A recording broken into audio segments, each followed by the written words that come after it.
Good morning, কেমন আছো সবাই? আশা করি সবাই অনেক ভালো আছো, সুস্থ আছো। আর আমরা কিন্তু বেশ ভালো আছি। তোমরা আমার ছাদ বাগানটা দেখতে এত পছন্দ করো, কিন্তু কি বলো তো, শখের জিনিস দেখতে ভীষণ ভালো লাগে, কিন্তু সেটা যে তৈরি করতে একটু একটু করে কতটা কষ্ট হয় সেটা যারা তৈরি করে তারাই জানে। এই যে ছাদ বাগানের পেছনে কতটা পরিশ্রম করতে হয় ওই বেগুনগুলো ফলন করতে গেলে। হ্যাঁ, আমি বুঝতে পেরেছি আপনি এবার এসে আমাকে ঠেলাঠেলি করবেন। উঠলাম তড়িঘড়ি করে, উঠে আজকে হচ্ছে 5ই সেপ্টেম্বর শিক্ষক দিবস। তো সবাইকে জানাই অনেক অনেক শুভেচ্ছা, যদি কোনো শিক্ষক আমার এই ভিডিওটা দেখে থাকো বা কেউ। আজকে মেয়ের স্কুল ছিল, স্কুল বলতে ওই স্কুলে একটুখানি সামান্য একটু অনুষ্ঠান টাইপের হবে, মানে কি হবে বলতে পারবো না, 1 ঘন্টা মতো। তো ওরা মেয়ে বললো যে ঘুম পাচ্ছে, অনেক রাতে ঘুমিয়েছে, তো ওই জন্য আমি ওঠালাম না, যে থাক গিয়ে, আজকে স্কুলটা অতটা এমার্জেন্সি নয়। বাবারি ঘরের মধ্যে ঠেলা গুঁটো দিয়ে তবে উঠবে, বুঝেছ? সবাই ঘুমাচ্ছে, আমি উঠলাম ধরপড় করে, উঠে তারপরে এদিকে বাসন মাজলাম। তো বাসন টাসন মেজে ঘর মুছে সব রেডি করে জল বোতল ভরে সব কিছু রেডি করে তারপর ভাবলাম যে না, এবার ভিডিওটা তোমাদের সাথে শুরু করি। কারণ কটা দিন ধরে ঠিকঠাকভাবে ভিডিও করা হচ্ছে না, ভিডিও শ্যুট করা হচ্ছে না, শরীর এত ডাউন হয়ে যাচ্ছে না। বেশ কয়েকজন আমাকে কমেন্ট করো যারা আমাকে একটু কম ভালোবাসো, যে প্রতিদিন ভিডিওতে শরীর খারাপ, প্রতিদিন ভিডিওতে একই জিনিস দেখাও। তো দেখো, শরীর খারাপ হলে তো আটকানো যাবে না, প্রথম কথা এটা। আর দ্বিতীয় কথা হচ্ছে একই জিনিস দেখাই। আমার লাইফস্টাইলটা হচ্ছে একটা সাধারণ গৃহবধূর লাইফস্টাইল। আমি এখানে এক্সট্রা করে চাকচিক্য, এক্সট্রা করে রং মশলা মাখাতে পারি না, যেটা আর কি আরও 10টা ব্লগার মাখায়, যে ভিউজ কমে যাচ্ছে বলে সেটাতে রং মাখালাম, মশলা মাখালাম, এই টাইপের। তো সেইটা আমার হয় না, কারণ আমি যা করি জীবন, মানে সারাদিনে যেভাবে কাটাই সেভাবেই তোমাদের সামনে প্রেজেন্ট করি। হ্যাঁ, তোমরা সেগুলো পছন্দ করো না, কারণ তোমরা মশলা মাখানো দেখতে পছন্দ করো, তো সেখানে দোষটা আমার নয়, আমার কিছু করার নেই। সারাদিন একটা মানুষ যেভাবে তার জীবনটা কাটায় সেভাবে আমি চেষ্টা করি তোমাদের সামনে শেয়ার করার। তো বাকিটা এবার তোমরা কতটা পছন্দ করবে সেটা, হ্যাঁ করো না সেটা তো তোমরা নিজেরাই বলো, যে আরও কিছু আনো, নতুন কিছু আনো। অ্যাকচুয়ালি নতুনত্ব মানে হচ্ছে খারাপ কিছু করা, যতই ভালো কিছু দিই না কেন সেগুলো তোমাদের পছন্দ হয় না। যাই হোক, চলো দিনটা শুরু করি ছাদ বাগান থেকে। আমার মিষ্টি সুন্দর ছাদ বাগান, সুন্দর ফুল ফুটেছে, অনেকগুলো নাকচাপা ফুল ফুটেছে, এই দেখো। এখন ছিঁড়বো না, পরে যখন পুজো দেবো তখন এসে ছিঁড়ে নিয়ে যাব, কারণ এখন তুললে তোমার ফুলটা নষ্ট হয়ে যাবে আর কি। এই চলো, মায়ের আঙুর ফল গাছ হয়েছে, ওটা তোমাদেরকে একটু দেখিয়ে দিয়ে তারপরে নিচে যাব। ভীষণ সুন্দর হয়েছে গাছটা, আঙুর ফল গাছ। ছাদে যে আঙুর ফল গাছে হয় এত সুন্দরভাবে, এটা আমি জানতাম না, আজকে প্রথম ভেবে দেখলাম সত্যি তো এত সুন্দর আঙুর ফল গাছ হয়, ভাবার বিষয় আছে। শরতের আকাশটাই কত কথা বলে, মানে কিচ্ছু দেখাতে হয় না, শুধু আকাশটা দেখালেই মনে হয় কত কথা বলে। আর এই দেখো আমাদের পেঁপেটা কতটা বড় হয়ে গেছে গাছে, দেখেছো? অনেকটা বড় হচ্ছে, আর অনেকগুলো পেঁপেও ধরেছে গাছের মধ্যে। আর এই যে এই মায়ের ওই যে ওই গাছটা, মায়ের নয় আর কি, মানে ওই আর কি আমাদের সবার ওই গাছটা, আমি এই ফলটা খেতে ভীষণ ভালোবাসছে, একদিকে ভালোই হয়েছে। আর এখানে এই কটা গাছ মা লাগিয়েছিল, সেই গাছগুলো এই যে এইভাবেই রয়েছে। আর এটা যে স্থলপদ্ম গাছটা আমি জানি না ফুল আসবে কিনা, আসার তো কথা, কারণ এই টাইমটাই তো হয়, এই টাইমটাই মনে হয় যত সম্ভব না শীতকালের দিকে হয়, বলো তো? এনাকে দেখো ওপর থেকে ঘুরে এসে এখানে শুয়ে লেজ নাড়াচ্ছে, হয়েছে? চলো আবার নিচে চলো। ও আঙুর ফল গাছটা দেখাবো, এই দেখো আঙুর ফল গাছটা কত সুন্দর হয়েছে, একদম সে বেয়ে এখন লতিয়ে ওপরে উঠবে। একে যদি এখন একটা সাপোর্ট দিয়ে দেওয়া হয়, কি সুন্দর পাতা ছেড়েছে দেখো, সাপোর্ট দিয়ে দেওয়া হয় তাহলে একেবারে বেয়ে চলে যাবে, যেথা খুশি সেথা যাবে। এই দেখো এখান থেকে সব গোড়ার থেকে আবার গাছ বেরোচ্ছে, দেখেছ? চলো, সকালবেলা একটু ঘোরাঘুরি হয়ে গেছে। আর মায়ের আবার আর একটা চাল কুমড়ো গাছ হয়েছে এখানে, চাল কুমড়ো গাছে না ফুল দেখে গেছিলাম, বাহ এই দেখো চাল কুমড়োও হয়েছে, দেখেছো? ছাদ বাগানে চাল কুমড়ো হয়েছে, এই একটা, তারপরে এইখানেও হয়েছে, অনেকগুলো ফুল এসছে। চাল কুমড়োর ডাল ভেবেছিলাম খাবো কটা, কিন্তু এই কটা ডাল কি খাবো, এই কটা ডাল খেলে ফল ফুলগুলো সব নষ্ট হয়ে যাবে। থাক, ওই বাড়িতে হয়েছে, মাকে দেখি বলি যদি নিয়ে আসে তাহলে একদিন খাওয়া যাবে।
কাজের থেকে একটু ছুটি পেয়েছি, তাই ভাবলাম একটা স্পেশাল রান্না করি। কলা পাতা আনা হয়েছে, বড় সাইজের একটা কলা পাতা। পাতুরি করব, কিন্তু পাতুরি না নর্মালি আমরা কি জানি যে বেশিরভাগই ভেটকি মাছ এইসব টাইপের মাছ আর কি, একটু অন্য টাইপের মাছ দিয়ে হয়। ইলিশ পাতুরি, আজকে করবো ভোলা মাছের পাতুরি। আমি জানি না আদৌ কতটা টেস্টি করতে পারবো, তারপরেও ভাবলাম যে না করি, দেখা যাক কিরকম খেতে হয়। একটু হালকা তেল দিয়ে ফ্রাই করব, একটু ভাজা ভাজা টাইপের হবে ব্যাপারটা, মানে পাতাটার ওপরে ভেতরেই থাকবে কিন্তু দেখতে ভালো লাগবে। সবকিছু মশলা টশলা মাখিয়ে একেবারে তেল টেল দিয়ে বসিয়ে দেবো। বড় বড় ভোলা মাছ রয়েছে, 5-6 পিস মতো করবো এবেলা, আর বাকিটা রাতে রান্না করে নেবো, রাতেরটা। চলো রান্নাটা স্টার্ট করি। কলা পাতাগুলো ভালো করে ধুয়ে নিলাম, ভালো করে ধুয়ে নিয়ে এবার এই যে মানে আর কি ধোবো আর কি, তো কেটে নিচ্ছি। আর প্রথমে একবার মুছে নিয়েছিলাম, তারপরে ভাবলাম যে না রান্না বান্না করবো তো ভালো করে ধুয়ে নিই। এবার ভাবছিলাম যে যদি জল না শুকায়, তারপরে না চারিদিকে নোংরা টোংরা পড়েছে, একবার ধুয়েই নিই। এবার ধুচ্ছি ভালো করে, পরে না মানে মাছ দিয়েছিলাম 6 পিস না 7 পিস মাছ দিয়েছিলাম, তো একটা এক্সট্রা দিয়েছিলাম। তো আমরা 5 জন, আর দাদা দুপুরে এসে খাবে অফিস থেকে, আর একটা এক্সট্রা দিয়েছিলাম যদি উজ্জ্বল দুটো খায় তো দুটো খেয়ে নেবে, বা যদি দাদা দুটো খায় যে কয়েকজন দুটো খেয়ে নেবে। তো সেইভাবে দিয়েছিলাম, কিন্তু পাতায় পরে একটু শর্ট পড়ে গেছিল বলে আমি কোনো রকম ভাবে পেঁচিয়ে দিয়েছিলাম, মানে চারপাশে মোড়াতে পারিনি, দুপাশে মুড়িয়ে গোল গোল করে দিয়ে দিয়েছিলাম। আর বাজার থেকে ওই পেঁয়াজ বাড়ন্ত হয়ে গেছিল, পেঁয়াজ আর কি আগের দিন আনতে পারিনি, তো পেঁয়াজ নিয়ে এসছে। আর এখানে এই যে টমেটো টমেটো সব টমেটোগুলো ধুয়ে রেখেছিলাম, তো ধুয়ে এর মধ্যে রাখলাম। আর এবার এখানে রসুন, তারপরে লঙ্কা, যা যা লাগবে সবকিছু দিয়ে দিচ্ছি। একটু ঝাল ঝাল করব, আর এর মধ্যে সর্ষে বাটা এইসব দেওয়া যেত, কিন্তু না এবার পাতুরিটা একটু অন্যরকম ভাবে করব ভাবলাম। ওই মশলা ফ্রাই মতো যেরকম হয় না, ওই রকমই হবে, কিন্তু ওটা এমনি হয় আর এটা হবে তোমার পাতার ওপর ফ্রাই। তো যাকে মশলাটা করে নিলাম, মানে রেডি করে নিলাম, মশলাটা পেস্ট করব। তার সাথে এদিকে একটু ডাল করব, কারণ যেটা করব সেটা তো একদম পুরো মাখা মাখা করব।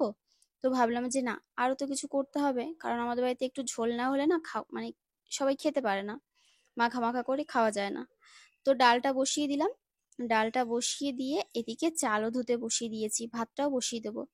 তো তার সাথে আরো কিছু কাজ ছিল, যেমন ওই টুকটাক বাসন থাকে, তারপরে একটু কোথাও দেখলাম নোংরা হয়ে গেছে, সেখানটা একটু মুছে নিলাম।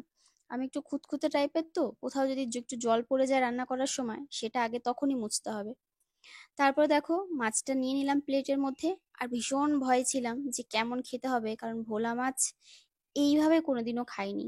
কাতলা মাছ খেয়েছি পাতুরি করে, ভীষণ সুন্দর খেতে লাগে, কিন্তু এটা কখনো খাইনি।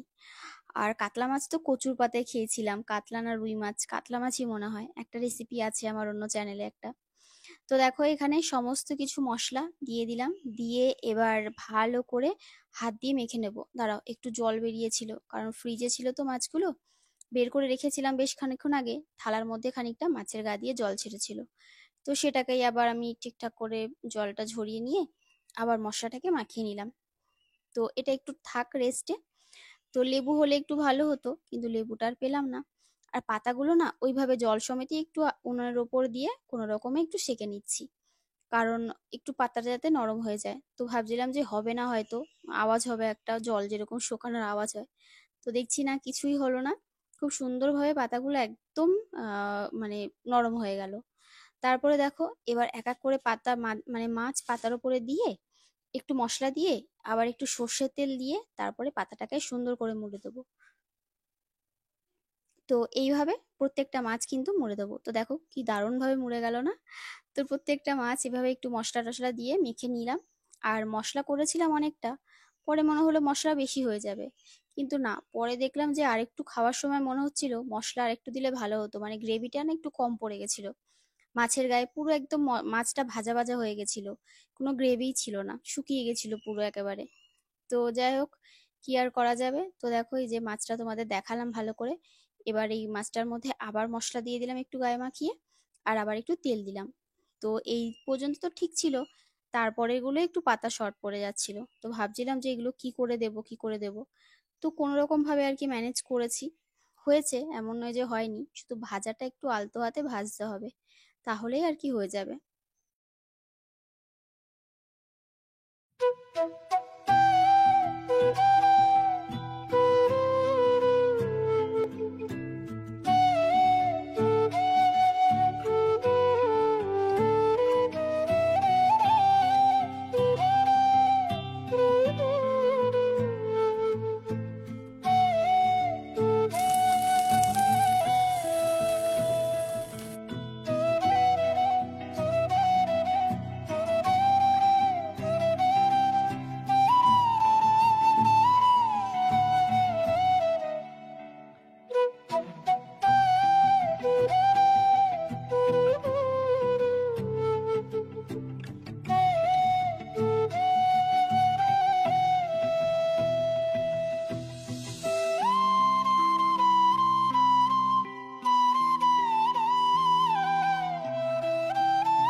পাতুরিটা এদিকে অর্ধেকটা হয়ে গেছে আর বাকিটা বসিয়েছি।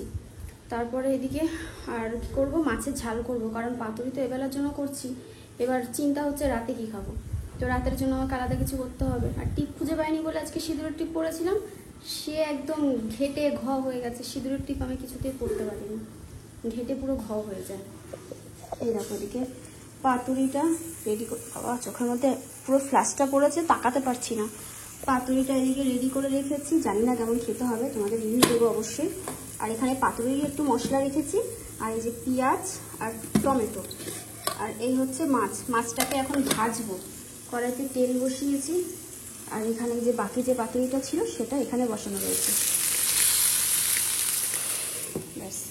আর তার সাথে না ডাল করেছি, ভাত, আর এই হচ্ছে টমেটো দিয়ে একদম জিরে আর 2-3টে শুকনো লঙ্কা ফোড়ন দিয়ে ঝাল মানে ডাল করেছি, ঝাল বলছি। আর বাসন মাজা হয়ে গেছে, ঘরটা শুধু ঝাড় দেবো রান্নাটা কমপ্লিট করে। গুড ইভিনিং সবাইকে। এখন তোমাদের থেকে বিদায় নেব, কারণ সারাদিনে ওই টুকটাক যেটুকুনি ব্লগ করেছি, তারপরে সন্ধ্যার পর থেকে মানে দুপুরের পর থেকে ব্লগ করা হয়নি। 11টা বাজে, এখন রাত 11টা। তোমাদেরকে গুড ইভিনিং বলছি, এখনই গুড নাইট বলে শেষ করে দেবো।